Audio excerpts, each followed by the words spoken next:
গবেষণা শুধু তথ্য সংগ্রহ নয়, এটি নতুন জ্ঞান নির্মাণের এক সৃজনশীল ও দায়িত্বশীল প্রক্রিয়া।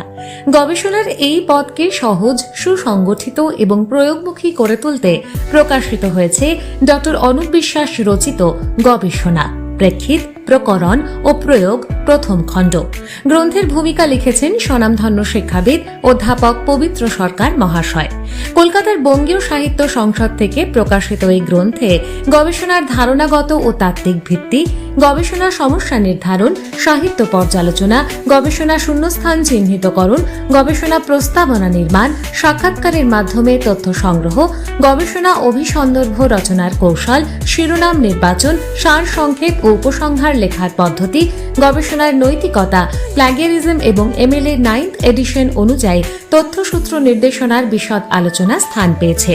প্রখ্যাত শিক্ষাবিদদের মূল্যবান অভিমত ও বাস্তব উদাহরণে সমৃদ্ধ এই গ্রন্থ গবেষণার জটিল বিষয়গুলিকে করেছে সহজ ও বোধগম্য। গবেষণার জগতে প্রথম পদক্ষেপ রাখা 4 বছরের স্নাতক শিক্ষার্থী থেকে শুরু করে স্নাতকোত্তর গবেষক, গবেষণা সুপারভাইজার এবং বিশ্ববিদ্যালয় ও মহাবিদ্যালয়ের অধ্যাপক অধ্যাপিকাদের জন্য এই গ্রন্থ একটি গবেষণা সহায়িকা ও বিশ্বস্ত পথপ্রদর্শক। নবীন অনুসন্ধিৎসুদের জন্য এটি হতে পারে এক বিশ্বস্ত সহযাত্রী।